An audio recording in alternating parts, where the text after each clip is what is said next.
Joining me today is Arnold, T101, Grand Emperor. We're going to talk about the state of the game.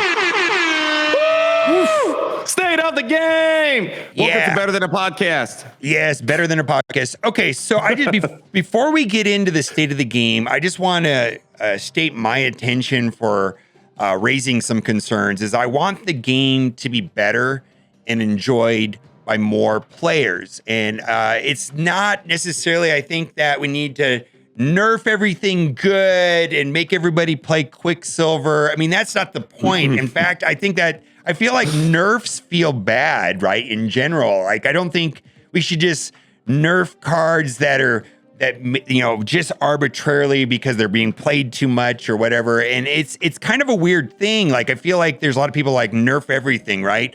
But I really wish they would buff more cards. Like I feel like the changes that they made to like Namor and Spider-Woman and Dagger were good. I wish they would do more things like that. What do you think about balance? And that's the difference. Those are balance adjustments, right? Where like a nerf is what they did to Leader, right? That's very different. That was Leader's gone. Yeah, and before when we talk about what we're talking about mostly is balance adjustments. And what happened to Leader was a straight nerf. I mean, they deleted that card from the game basically, and rightfully slow. Did they overdo it? Maybe, but the game is better without Leader, right?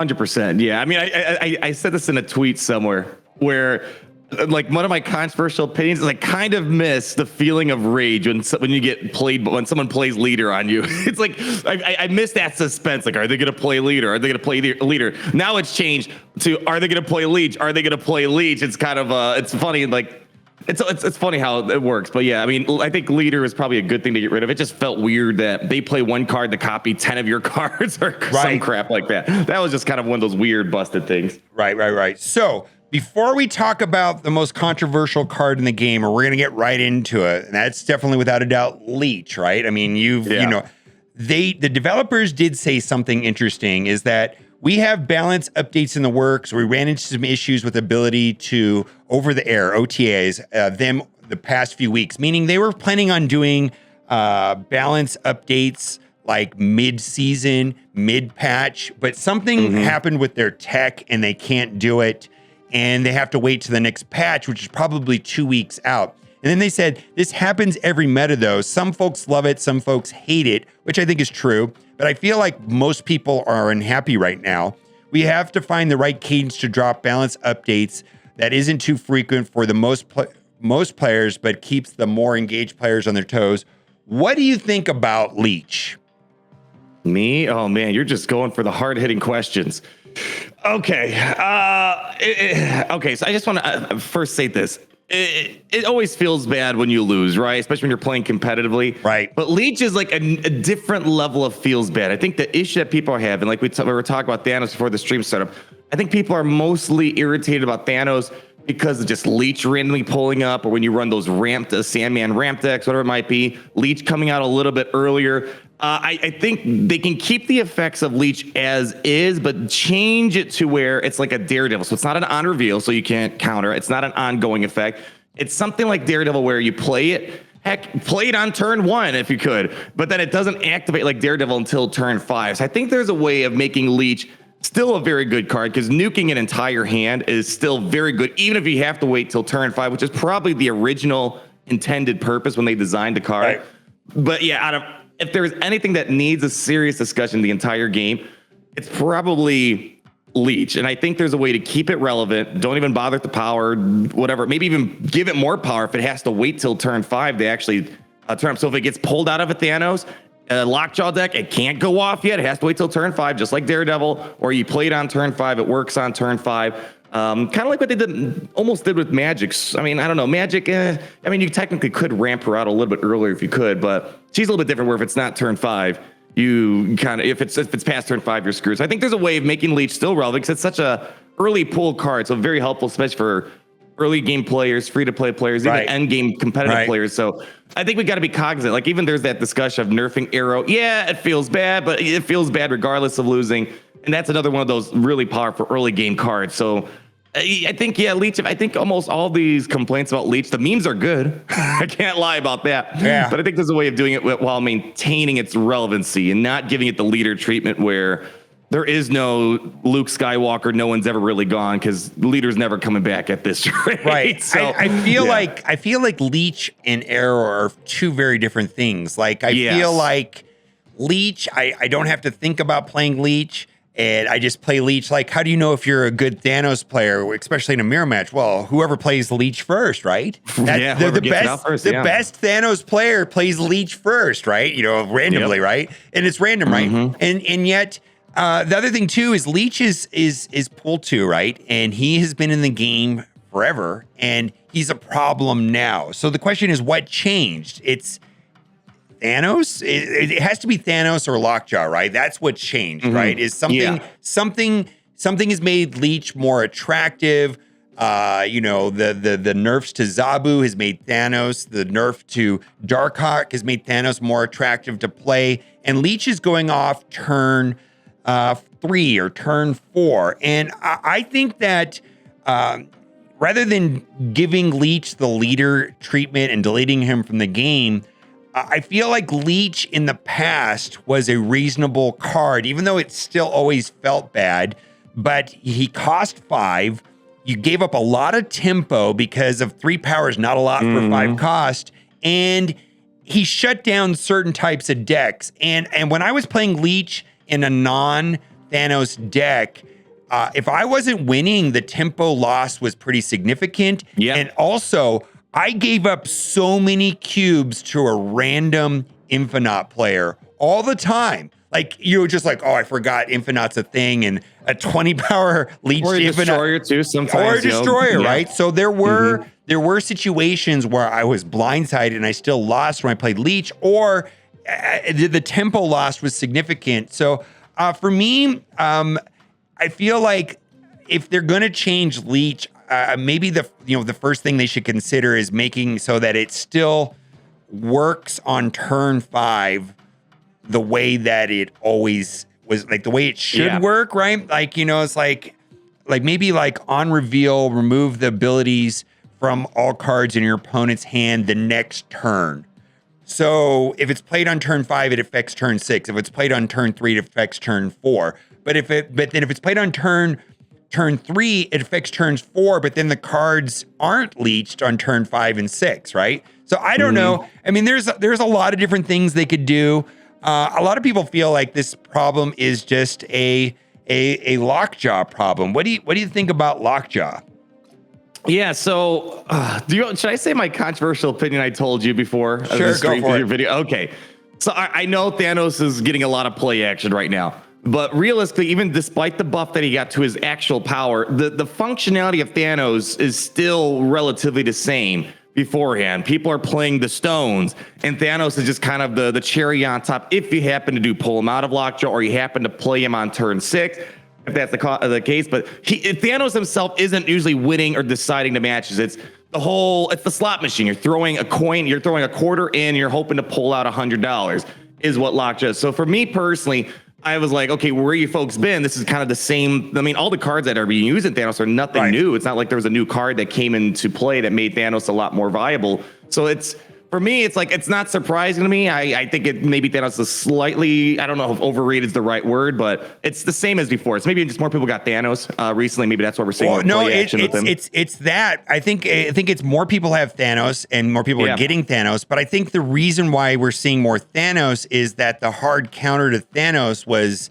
Zabu, Darkhawk. Maybe it could be because of Zabu and Darkhawk. Yeah, it could very well be that. Because, Darkhawk is like the natural counter to Thanos decks because they have more cards and his power goes through the roof. And so with that, and that's the problem too, I want to acknowledge, if we come up with this idea that, Red Skull Shuri is bad and Thanos Lockjaw is bad and they're too powerful, something will replace them. And so Zabu Darkhawk got nerfed, and what replaced it? Thanos, So here's the thing, like Thanos without Lockjaw is kind of clunky. You know what I'm talking about? It's because there's usually retreat if you're not getting Lockjaw to pop off. Yeah, because you've got all these stones out there, and like, what do you do with them? Do you you bring them back in your hand with Beast, or do you destroy them? Do you play a destroy package? Do you play a zoo package? It's kind of a little bit awkward having all the stones out there, and Lockjaw is very convenient way of bringing cards into play. It's random. Now, a lot of people have said that Lockjaw, although fun, and I love playing Lockjaw. Lockjaw's a lot of fun, right? It's a casino, basically. It's you don't know what you're gonna get out. But the worry is that Lockjaw is a problematic card long term. And we're just starting to realize it today with Thanos. But as more cards come to the game, he will continue to get more and more powerful because you're randomizing effects. You're getting very powerful cards out of your deck potentially. On reveal cards specifically are the ones that seem to have the most impact with Lockjaw. And playing a stone for 1 or 0. And we're going to talk about Quinjet here in a second because a lot of people said maybe Quinjet's the problem. Do you think Lockjaw is going to be a problem long term, or is he just a fun card? It's kind of random. It is what it is. Yeah, again, I think it just goes back to the previous card, Leech. I mean, I like when I'm going up against Thanos, like, oh, okay, cool, you got an Infinite pulled up. We can handle that in one way or another. I think the issue just comes out where if you can somehow get Leech to come out before turn 5, that's when people start getting ticked off. So I don't even know if that's yes, as new cards come out, bigger cards, but I think there's a certain challenge of Thanos. Like we see the good plays, but there's going to be times where you're pulling out the bad cards. It's an extra level RNG that's beyond your control. So I think that's the balancing factor of Lockjaw. You might get something good, might get something bad. I think it's just people are complaining a lot, and I think there's some good reason behind it. Just Leech coming out too early and then nuking your hand. It's like, well, that was a fun game. Now that's literally when I get turned off. When I see Thanos, I'm not worried about they're pulling up an Infinite or Magneto or whatever it might be. I'm worried, like, please, for the love of God, don't pull out Leech on turn 3, turn 4, turn 5. Right. Yeah. So I think it's a turn 3 Leech, turn 4 Leech that seems to be problematic, and I think they could address that because I mean it feels bad to be turn 5 Leeched, but you know I think it served a purpose and it's been in the game for a long time. The other thing that people have been mentioning is Quinjet. Now, first of all, I really like Quinjet. I think it's a great card. Yeah, it's cool. Yeah. Yeah. But the question that comes up a lot, it says ongoing cards that didn't start in your deck cost 1 less. That seems reasonable. Now, other cards like Sarah and Zabu always have this parenthesis minimum 1. What's your thoughts on that? I'm just curious why that doesn't apply to Quinjet. And if it did apply to Quinjet, would it make Thanos less attractive because then Quinjet on turn 1, now the stones can't cost less than 1 because right now they cost 0, right? Yeah. And that's where, you turn 3 Lockjaw and then you drop a bunch of stones on turn 3 simultaneously. Turn 1 Quinjet, turn 3 Lockjaw, dump all the stones, you know what I mean? And then you've got all this stuff. It's just, I don't know if they should do anything to Quinjet. I'm just curious why it doesn't have that mechanic like Zabu and Sarah. Yeah, I think that's the thing. People are putting in a dime and they're getting out $1,000 out of these Lockjaw slot machines at times. Yeah, it is kind of curious. I mean, there's 2 ways going about it. Let's first acknowledge this. If they did that to Quinjet, there's really not with Zabu, there's a lot of different Zabu decks. Like, is there another Quinjet deck beyond Thanos? I don't know. There's a She-Hulk Infinite deck with magic that goes to turn 7. I guess you could do that. You do Moon Girl. Okay. Moon Girl. It's a Moon Girl but we deck. Don't really we don't see too many of those Quinjet builds with that. But I think if they did that, that'd probably make it a little bit more reasonable. So you're not spamming 6 stones in a turn or whatever the case might be. Yeah, it is kind of not. There's 2 ways to go about it. One, they can either make it where the Infinity Stones technically are a part of the decks that are not considered, to be. They weren't included in decks because if you're bringing in Thanos, the stone's already kind of a part of the package deal. So again, I don't want to. That's a nerf to Quinjet in that deck. Yeah, but if they just made it where you can't go below 1 cost, that might go a long way. But I think that kind of defeats the purpose of Quinjet in a Thanos deck at that point. Yeah, I don't have an opinion on it. I don't either. Again, it's just freaking Leech. That's it. Yeah. If Leech came out, I think people. I mean, there's always gonna be complaints, but I think the complaints would definitely be diminished if they just make Leech a turn 5 exclusive thing. Yeah, Leech, I think Leech is just unfun in general to lose to. And I don't even know if it's necessarily fun. I guess winning is fun, but it doesn't feel like I've really won when Leech pops off on turn 4. I mean, it's like cool, that was random, but pleasure. Yeah. My dirty pleasure in the game. Yeah. Is I don't like the spam emotes or anything like that, but when someone leeches me and I still win them, I do the little like reaction to their leech with the happy face, and then I do the little thumbs up. Oh no. And they take their 8 cubes. Oh, Toxic Arnold. Like that, I honestly don't care about any other deck, but when I beat someone that's playing Leech, boy, do I feel good about it. Okay. So one of the things that has puzzled me, and I think we have different opinions on this, is that Thanos went from 8 power to 11. And I understand the intent of that, because when I was playing Thanos before he was 11 power, I pulled turn 6 Chavez, right? And you have Thanos in your hand, you have Chavez in your hand. Guess what? You just play Chavez, right? It felt bad. There was no reason to play Thanos because he was 8 power. Now, the problem that I have with the boost of 3 stats to Thanos is I know that I've lost at least every day, if not every other day, a match solely because of that 3 stat boost. I've lost a lot. Like you have. Oh really? yeah. Okay. Yeah. I was like, wow, if Thanos wasn't buffed, I would have won. It's happened to me a lot. And I think what puzzles me a little bit is that I felt Thanos was pretty good, and then they boosted him, and I thought balance adjustments were more for like underperforming cards, and I never really thought Thanos is underperforming. What's your take on that? Yeah, I mean, again, when I come across Thanos, I feel like 90% of the time it's just the stones and the lockjaw and Quinge that make the win. I know when I played Thanos, there was like maybe once or twice where that extra 3 power came in handy. I don't know. It was again for Thanos I think needs to be powerful in and of itself. It's just weird that I don't know. Maybe it's fitting for the Marvel story. Was Thanos powerful? Or was it the stones that made him powerful? The stones. So, I mean, I think Thanos is about the stones, but Thanos. I think it was always disappointing to me that like a Chavez was just better to play than. Yeah, I think it's for sure. If you have the option between Thanos and Chavez, you should be playing Thanos. That's 100% the way to go. And this is how a lot of games work. And I play some other games and I have problems with those games. And I gotta say this: after playing Marvel Snap and seeing this community around Snap, it makes me appreciate those other games where when there's something powerful, they don't just outright nerf it. It just power creep happens over time, and it slowly gets phased out when newer and better stuff comes out. And I think they need to start focusing more on buffing unused cards, or when new cards come in, make them a little bit more accessible, and then people can get access to them, and that'll change the meta. It's just weird seeing constant nerf watches. Maybe that's just the nature of card games that are different from other turn-based games.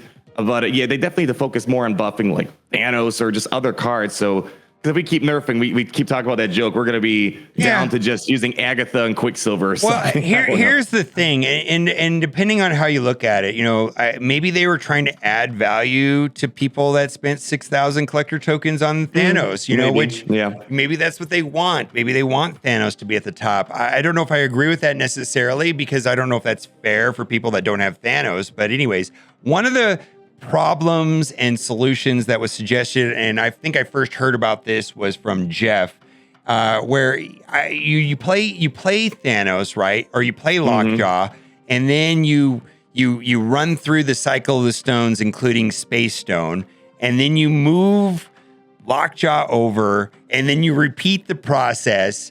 And that has to do with Space Stone. And then Space Stone also can push cards into other locations. I actually really like this mechanic, but Jeff suggested next turn you could move one card to this location rather than away from this. Yeah, kind of like a cloak mechanic.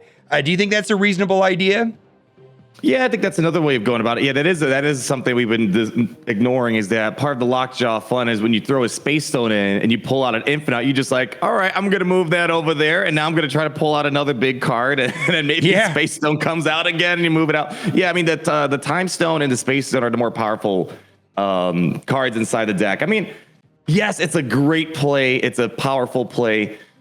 Whoa, I don't think you would nerf I don't think it would be that significant of a nerf. The whole core functionality is all right. You put the stone in there, everything's going to stay there. You can't just keep pulling out cards and keep pulling the big ones. So I think if there was a nerf to be had, if they really needed to be one, I guess that's one way of just putting a slight knock on this whole lockjaw shenanigans. Yeah, it is a good play to keep bringing the stones, the space stone, to move stuff around. For me, the space stone is like one of my favorite parts of the Thanos deck is to be able to move into Sanctum Sanctorum or something like that. Yeah, I don't know how I feel about that, but it's an idea, right? I mean, it's the issue that we're talking about is the issue Leech? Is the issue only Leech because of Thanos? Is it only Thanos because of the space stone?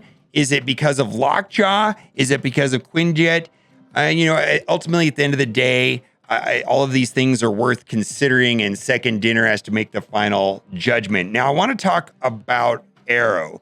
And before I say anything about Arrow, I love playing Arrow, and I love playing against Arrow, or that's not true. How do I say this? When I know, I like using Arrow, but I hate when people use Arrow. I know. Okay. So let me clarify.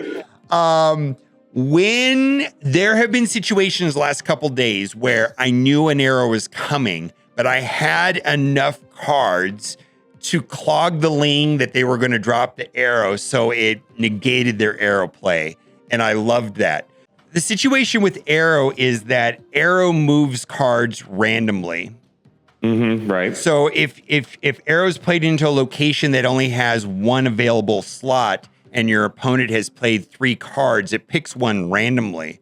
And I think it would be better if it was in order that they were played, because then you could counter Arrow a lot easier. Like, they're playing Arrow. And so you play your sunspot first, so it sucks over the sunspot, and you can still leave your big card at the location that you want to leave it at. And this is also true with Magneto. Magneto's random, and I just feel like if it wasn't random, then there would be a reasonable counterplay to Arrow, or more reasonable counterplay to Arrow. Yeah, I think Magneto's fine, because Magneto's not necessarily just destroying your final play. He's kind of waiting to see what cards, and then he pulls them randomly into his zone. So like, Magneto's fine the way they are. It's a good play. Arrow definitely feels like it has a little too much. It feels leader-ish. Very powerful. Yeah, it feels leader-ish, where if you're winning in 2 zones, or you're winning big in a zone, you're tied in a zone, they're winning little in a zone, you have a lot of control in your hand because you just swoop all the cards over. If they would make it that way, where again, the function of Arrow would still be the same. It's going to move all the cards over, but it's got a slight caveat where you're going to determine the order in which the cards get moved over. I mean, when you play a lot of games, when they're winning 2 zones, you could technically win it if not for Arrow, but they snap on you. They're about to play Arrow on you because you can't control the order of operation that the cards play. So I still think that a simple change like that would make Arrow still usable, but it gives at least the other player some control over how those cards get moved around. Yeah, I really like Arrow, and I gotta say that when I'm on a turn 6, I'm often asking myself, how am I going to lose to Arrow? How am I going to lose to America Chavez? Yeah, you gotta. I'm asking myself these 2 questions: if they play Chavez here, or if they play Arrow here, how am I going to lose? And then, if I have a reasonable certainty that I would lose under those 2 circumstances, I'm retreating. It just is what it is. I think I really enjoy playing Arrow, and I think she's one of the most powerful cards. Leech, but I can understand why people are not happy with her at all. Now, we're going to talk about your favorite card, and my not so favorite card is Galactus. And I'm just gonna put this out. I don't care about Galactus. Like, I don't think he is unfun. I feel like I know that the combos that Galactus pulls off are kind of hard to pull off. And I also know how to counter him. So like, I don't feel like he's unfun or unfair. He just is. Oh yeah, I think Galactus is surprisingly balanced. I think Nimrod's adding a new flavor of Galactus lately. Like, turn 6 Galactus is actually starting to be a real thing, in my opinion. I've been able to pull it off quite a lot. And it actually steals a lot of cues from my experience, where people, like, they try to throw an arrow on turn 5, but I'm not playing Galactus turn 5. I have Nimrod ramped up, and then I pick a zone, I hit it, and then I get 2 like 10 power Nimrods over for a win. So I think Galactus, I think, is fine. I've never really seen complaints about Galactus. I think he's kind of fine the way he is, and it's got plenty of counters. And it's able to evolve with the times as well. So Galactus is surprisingly. If Galactus somehow pulled out a Leech on turn 4, I'm sure people would start complaining about Galactus. So I thought Galactus was unfair until I played Galactus, and I realized that it wasn't that easy to get off. And then I started realizing all the counters to Galactus because people were counting me when playing Galactus. And after playing Galactus a bit, I realized it's a pretty fair card currently in its current form. Mm-hmm. And then lastly, a card that I very much enjoy that a lot of people are not happy with is Shuri. And I am a Shuri lover. I love Shuri. So like, I'm one of those people like, well, because I love Shuri, they shouldn't do anything. Well, I don't know if that's right either, right? What do you think about Shuri? Yeah, I think she's, this is just me. I think she's fine. I know Red Skulls are a thing, and they hide it behind, what's it called? Armor or whatever. You hit the enchant. There's plenty of counters. So I think the question is, do you have the right counters at the right time? You could arrow someone's Red Skull into a zone they didn't want to go to. You can Magneto their Typhoid Marys into a zone and completely catch them off guard. You could Enchantress the armor and then open it up to Shang-Chi, the Red Skull. I think, again, this is a card that is extremely plug and play. You can use it in a lot of different decks. Like I'm using it right now with Nimrod and Destroyer. Right. So I can have a big power Nimrod or a big power Destroyer. It's one of those things where I think the card's fine. Just the question is, are you playing the right counter? Can you see what's going on? Right now, it's Red Skull is the main thing, and it's very telegraphed. You can kind of see what they're doing. I think it's fine. I know I heard you talking about maybe when you play Shuri, both players can double their power in a zone or something like that. Which is kind of weird to me. I think my only issue with Shuri is that sometimes I see, like, you made a video about Stature and Black Bolt. Yeah, then nothing against that deck because the deck is good, but I looked at it and go, that's just a Shuri deck. That's how I look at it. That's just a Shuri deck, and I think that deck would just be better with Red Skull. And it's like, you know what I mean? You're like, well, would that deck just be better with Red Skull, or what is it?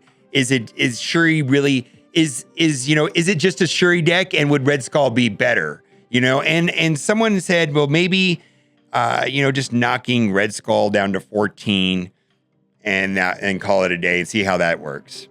Yeah, I mean, there's several ways to go about it. Maybe one, turn it to where Red Skull's effect isn't ongoing. It's one of those just is effects, like a Daredevil or something. So you can't use Sauron or Zero to nullify it. So Red Skull still has the downside of giving all that power to the other side. So there's a couple ways. If it is really a problem, I can see ways of making the card still put big power on the board. But I think people can. The core of the problem I think here is you can nullify Red Skull. It's a 5 freaking cost, 15 powered card. It's not 6 cost, and it's that if you can just have Sauron or Zero completely delete the effect on Red Skull. I think that's where maybe if there's a complaint, that's where it's at. So either I guess you increase the power, the cost, or you make the ongoing effect just an effect, not on reveal, not an ongoing, so you can't cancel it out potentially. Because I don't know. I never have a Shuri Red Skull. I know what's coming. I know how to deal with it. I know when to back out. I know when to double down. I think it just goes to show that Shuri's great. But again, it's one of those things now that what I hate the most is Shuri was a high series card at one point. And I hate that when its card comes down the series, it gets into more people's hands, that people want to start nerfing it. It's just like, like same thing as Zabu. All the people that spent money, they had a great Zabu. And then when it came down to the other players, they nerf it. It's just, I don't know. I hate that feeling where once it gets more into circulation, we got to nerf it. But those that were the first adopters, they can have the full power of it. That doesn't seem right at all. Yeah. Only the people that got her first get the full benefit, and then everybody else gets screwed when she goes to pull 3. Yeah. See, here's the thing too, is a developer was on Dara's stream, and he is one of their data analytic guys, and he was speaking on an unofficial capacity. So he wasn't there like representing Second Dinner, but he said that Shuri's fine, and she's not even on their radar right now. So yeah, I think it's fine. Yeah, I think if anything, it's not Shuri. Shuri's not a problem. I think it's just making Red Skull a cheap 5-cost card with no effects.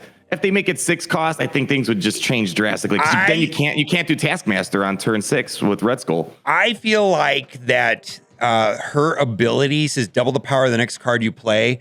Every time they design a card, they're going to have to build it around Shuri. Will this card be broken when it interacts with Shuri? I wonder if it limits their design.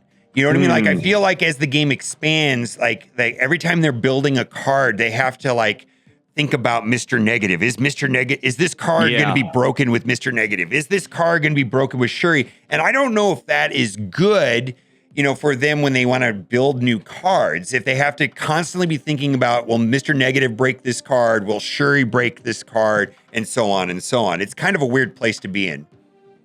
Yeah, there's those, again, I think like when you look at Lockjaw, like basically those backbones of the various different types of decks that are Shuri's a backbone, you have Lockjaw's a backbone, and as new cards come into play, how is it going to interact with this negative? Shuri, Lockjaw is definitely something, I guess, that you have to be cognizant of, but again, what's Shuri's goal? She's trying to give you a big power card. How do you counter big power cards? You break through the armor, you Shang-Chi them, you get Cosmo to stop it. There's plenty of counters to work around Shuri. She's a fun card to use. I love that she's more accessible out there. Again, if there's any card that needs a discussion, it's Leech. I think Leech is the one that needs discussion out of everything. Yeah. So, yeah, I think you're right. Leech is probably the most annoying thing right now. At the end of the day, I prefer if they would buff cards rather than just nerf things. Everything is solution. Make more cards more playable so that we could have more types of decks. And I think super unpleasant experiences that push players out of the game that don't want to play the game anymore. Maybe that's Leech. Maybe they need to revisit that. And at the end of the day, it's up to them to decide. And I just want a better gameplay experience for more people. Anything you want to say before we go? Mobile Gamer 2024, vote now. Woo! You got to put some patriotic music behind your statement. No, I don't know. This game should be fun for everyone. That is my pledge. Mobile Gamer. This is not a scam. Oh, my God. Bye for now. Bye.